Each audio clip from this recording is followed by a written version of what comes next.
Welcome back to Probably Dope Movies. I'm Cude. I'm JC. And we're here to let you know if Ryan Gosling's new sci-fi epic scores a touchdown on 4th and goal or comes in just a few yards short in our review of Project Hail Mary.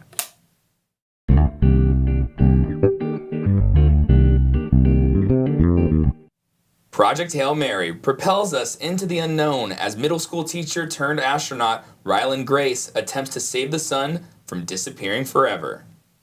So, Project Hail Mary. Project Hail Mary. Pew. Nailed it. All right, so this is Phil Lord and Christopher Miller's newest film. Who are they? Who are they? They are the directors of 21 Jump Street. Classic. The Lego Movie. Classic. They produced a ton of stuff. Spider-Man Into the Spider-Verse. Even more classic. Boom, all the classics. Yeah. And this is also based off of a novel. Andy Weir, who wrote The Martian, which was a great movie. You know it was. Has come back with a new novel with some of the same things happening, but it's a totally different take on sci-fi. What? Yeah, and a new problem, right? A new threat. Yeah. We have a middle school teacher who is also a biologist, who's very talented, very smart, and he's a genius. He's a genius. He's a genius. He's a doofus. He's the smartest doofus. Socially, and just like human-wise. Oh, he's clumsy. He's just all over the place, but he's smart, and he's figured out how to relinquish the threat that is on the Earth. Because it's not going to be a good movie without a good threat. Yeah, and we have a threat that's the whole universe, actually. This threat is for the whole universe. Yeah. And so he's the only scientist on Earth that's figured it out. And so the powers that be have enlisted him uncooperatively as an astronaut to spearhead the mission to solve the problem. Yeah, and just quickly, funnily enough, I think you mentioned it earlier, it kind of gave me like an Armageddon vibe-ish. It's like these oil drillers who are getting astronauted, right? He's plucked out of his regular environment and into like, I don't know how to do any of this stuff. I don't know all these buttons. I don't know. And you just put that guy in his astronaut, you know? Yeah, put that guy like a million miles away from Earth and then let's see where it goes. Yeah. So, and I think, funnily enough, as far as this kind of doofus, lovable doofus, the only way you're going to make that work is with a guy like Ryan Gosling. The casting in this movie, spot on. So spot on. Without Ryan Gosling, this movie with a 2 hour and 30-minute runtime, 2 hour and 46 minutes or something like that, would have felt like 2 hours and 46 minutes. Without Ryan Gosling and whoever voiced his buddy, this isn't a spoiler because now all the trailers show that, but like his buddy in the movie, whoever voiced that, we'll put it at the bottom because we didn't look that up, but spot on, dude. Spot on. Casting in this is great. Phenomenal casting, which leads to the acting. The acting, yeah. I think, to your point, with a movie like this, to toe the line between kind of very intellectual topics, very abstract things. And that's usually where Andy Weir does his novels, is based in some scientific reality. Yes. You know what I mean? So yeah. So you have that element of it, but then also you have the heart of this film, which is absolutely Ryan Gosling. And the heart is what drives this movie. Yes. The heart is what drives this movie. I think that's where a lot of people are really feeling that this kind of high scores that we've been seeing, which we'll get into later. Super high score. It's like a 95 on Rotten Tomatoes right now, dude. So the thing about it is you have Ryan Gosling, who is a lovable guy. You have a sidekick who is a really lovable sidekick. Very lovable. And once you put these things together, it's kind of hard to make a bad movie out of that, especially when you add things like the special effects. Oh my gosh, yeah. Great. Seriously, there's so many like just visually stunning sequences because, you know, obviously most of this takes place in space. Just the design of the alien stuff, great job. Because it's like, when you think of an alien, when you watch like Star Trek or something like that, everybody looks kind of humanoid. You know, everybody has two arms, 2 legs, a mouth, and this is not an alien like you've ever seen. Well, and it's funny because they kind of, I think I'd seen some stuff online, and it gave me the vibe of this too. Interstellar, if you remember, there's a robot in that. Oh, with the blocky thing? The blocky thing. That was a cool robot. Rocky. Blocky Rocky, dude. Blocky Rocky, baby. So Rocky is the sidekick's name. Yeah. We're just throwing out jokes. It's like, bro, I don't know who Rocky is. Yeah. We're not talking about Sylvester Stallone. No. He's not in the movie. He's in the sequel. Unfortunately, yeah. Unfortunately. But yeah, so I was getting a similar vibe there as far as the actual design a little bit. And I will say I did see from a clip or two that there was that sidekick. I don't know if I actually saw the full trailer where it was showing it, but I was getting a sense like, okay, I see where this is headed. Yeah. Because when you're in that film, when we were watching it, I could tell like, okay, he's about to meet this companion. He needs somebody. I was still excited to that, even because I knew there was a companion coming, but I feel like not knowing it all, I would have been way more. Gosling is good, but you need like one more. I feel like only Tom Hanks can pull off a one-man show like that. Only Tom Hanks, the greatest actor of our age. But Gosling, you know, you pop him with a sidekick, he does phenomenal. Yeah. So, the other thing that I really liked was the sound design in this movie is really great. And I'm not saying about how the music, I'm not talking about the alien sound effect. I'm not talking, the sound design was so good in this movie. You know why? Because it was quiet. It was silent. Yeah. When you're in space, there are no molecules for the sound to bounce off of. So when you watch a space movie and there's explosions going off in outer space, and if you are really in outer space, you can't hear that. So all of the scenes that took place outside of the aircraft, dead silence. And it was cool to be in a movie theater with respectful people in there with you, because it was dead silent in the movie theater, and everybody's on their on the edge of their seat, like, what's going to happen? The silence actually created tension. Yes. So it was really good use of silence. Yeah, and to that point, movie theater movie, absolutely, right? You could feel that tension, you could feel that group experience. All the jokes hit. All the jokes hit. Yeah. Every time the movie wanted you to laugh, laughter in the whole audience. Everybody around us laughing. All the times you wanted the tenseness they wanted you to feel, you felt it. You felt sad, you felt worried, you felt happy. It went through that whole spectrum of emotions. Very well done. Very well done on a lot of aspects. But one of the aspects. Uh-oh, wait. So the one thing that took away a full point for me, because I was at a certain level and I was like, you know what? I wasn't on the edge of my seat as much as I should have been, given the circumstances of the Earth and the universe just getting obliterated or whatever. And it is the threat of this movie. And this is where I think that Andy Weir ran out of ideas. If you look at movies like The Martian, right? The Martian, Matt Damon had very human threats to him so we could relate to it. He needed food, he needed water, and he needed oxygen. And he had to figure out those three things on Mars, right? With a broken aircraft or a spacecraft or whatever, right? Those things as humans, we can see, oh my God, how is he going to breathe without oxygen? How is he going to survive without water and food, right? It's very easy to relate to the threat level of The Martian, right?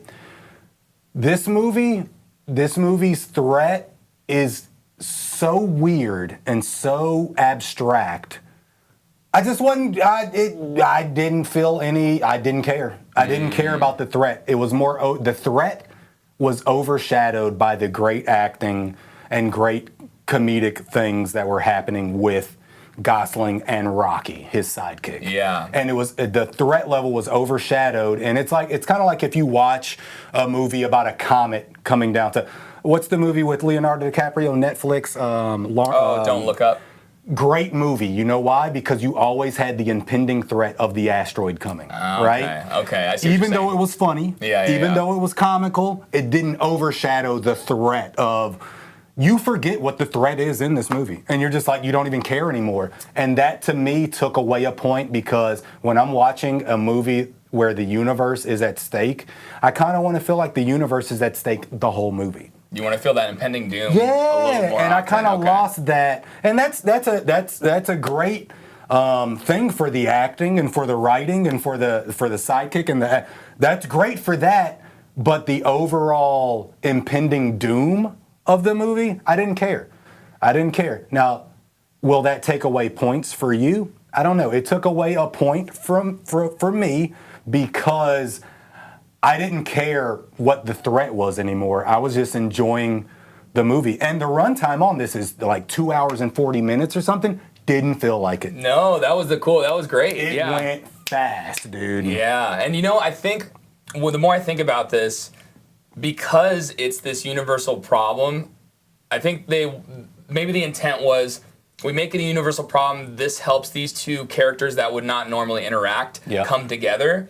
And then once that happened, the relationship that was made was so rich, maybe even richer than the actors, writers, directors knew it was going to be, or then that kind of took over the narrative. Yeah, it was so good that it took away your attention from other things. Because it's like there has to be that connective tissue in some way to be like, why would this alien life form actually approach this random ship in space unless they both had some problem that they're both stranded here trying to deal with. And that was they kind of breezed through that. There's the connecting thing. There's some liberties of so you guys could just talk to each other. They kind of breezed through the communication process where it was like, nah, dog. Like they could have did an extra scene. They could have added an extra 5. It's already 2 hours and 40 minutes. You could have added an extra 5 minutes into there and made it a little bit more believable than just like lickety split. We're best friends.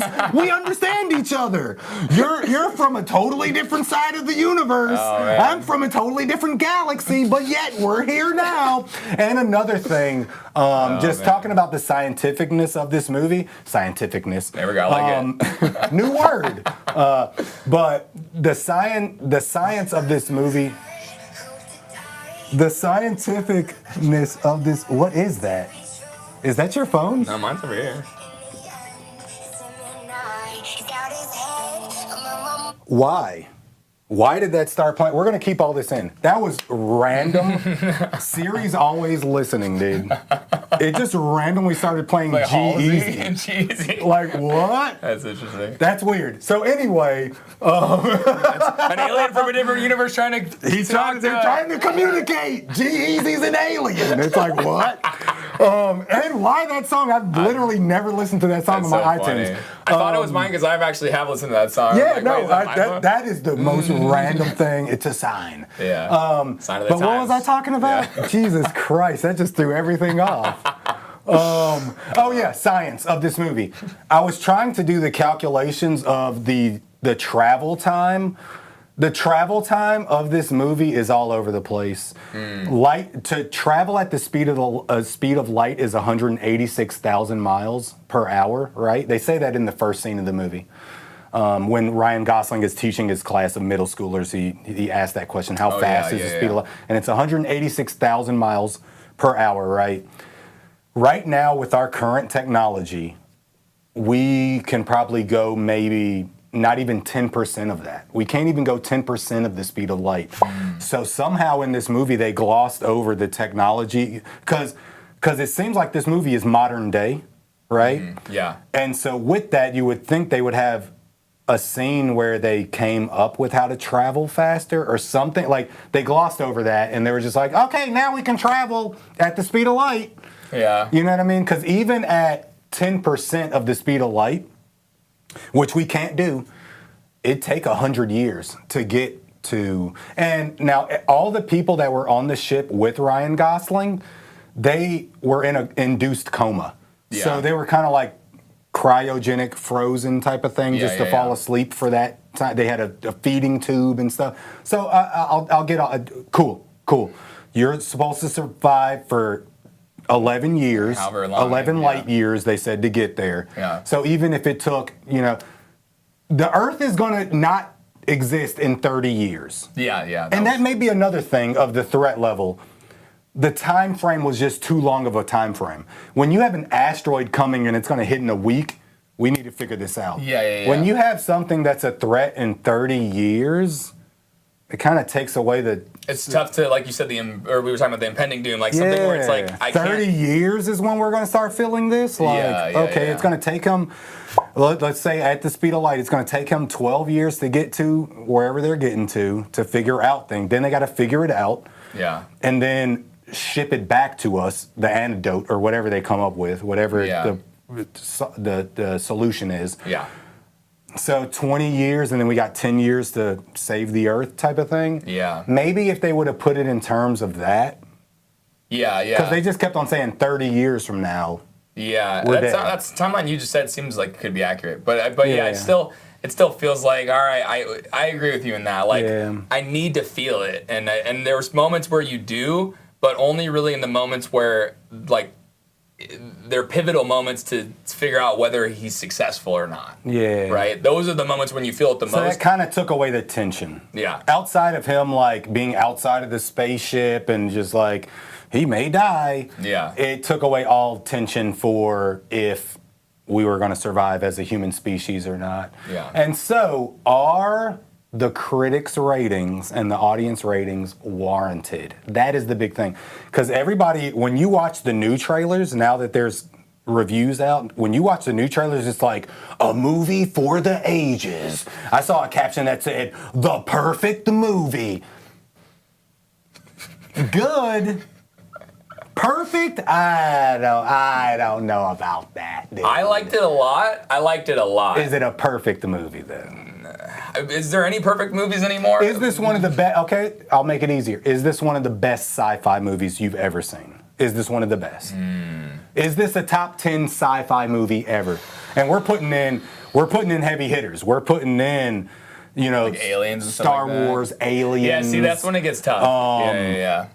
Even the Star Trek movie that's a little old school, but like, is it The Thing? Is this a top 10 sci-fi movie ever, like the critics are glazing it right now? Like, I feel like I could put it up there with like some of the top space exploration astronaut specific. I'd put this up. Okay, so this is the thing.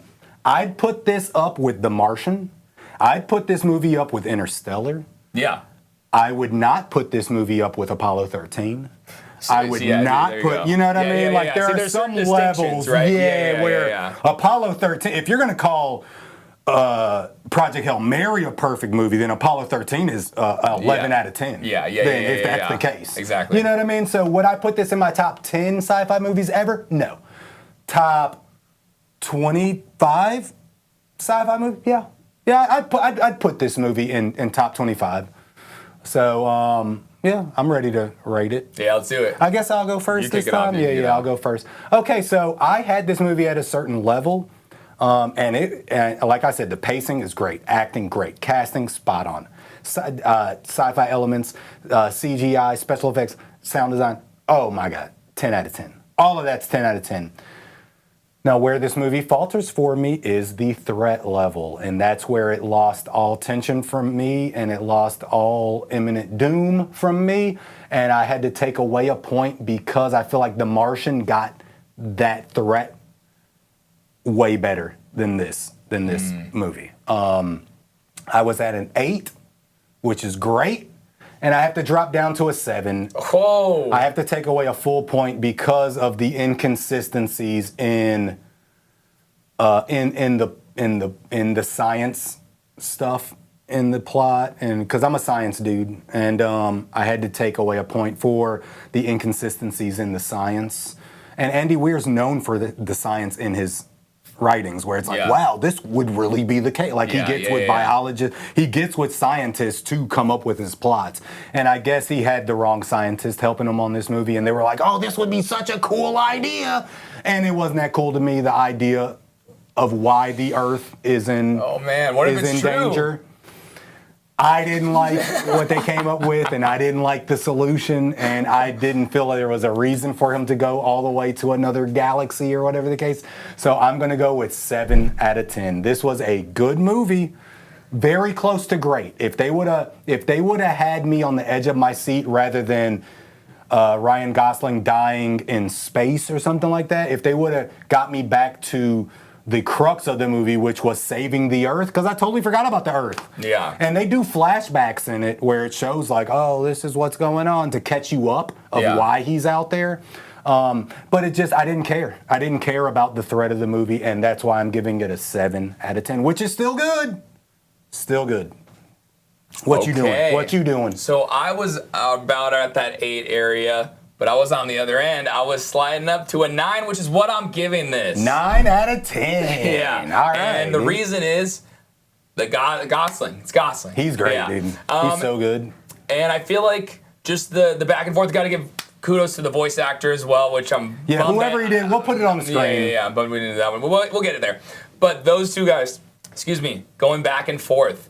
It was so good. It was just so great. Because it's like a fish out of water kind of for the alien. Yes. Because the alien is adjusting himself to Gosling. Yeah, they're both learning. So they don't know, he doesn't know the language too well, so he's saying like funny phrases that don't. Yeah. You know what I mean? This is a very I think it'll be a pop culture event because of the different phrases and things that come out of it. Yeah. And it's easily digestible. For the major audience that's going to be watching this. Yeah. Like, this is definitely a movie where you can take your kids to go see it. This is definitely a movie where your girlfriend's going to love it. Yeah. This is such an open-ended, lovable movie. You can't help but at least like it. Yeah. You may not love it, but you're going to like it. Yeah. And that's a big feat. That's a big feat for everybody to like it.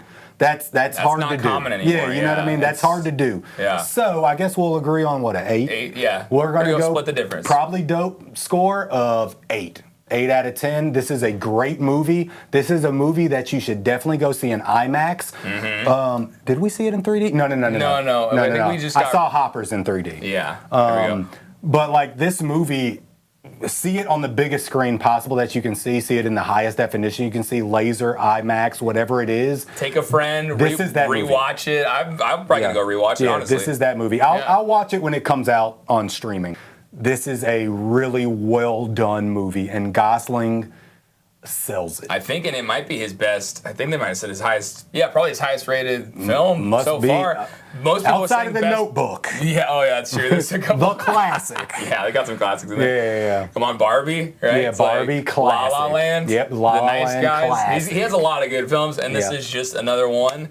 And some people are saying it's his best performance to date as far as for him as I wouldn't go that far. But he's very lovable. Yeah. He is definitely lovable. I feel like I've seen him better. I feel like I probably liked him more in like Driver. Drive, yeah. Or Beyond the Pines. Place Beyond the Pines. Yeah. Something like I like more Grittier. darker. I like darker Gosling. Yeah. Other than Ken. Ken was a great character. But so whoa. Don't forget to subscribe. You better like and subscribe, dude.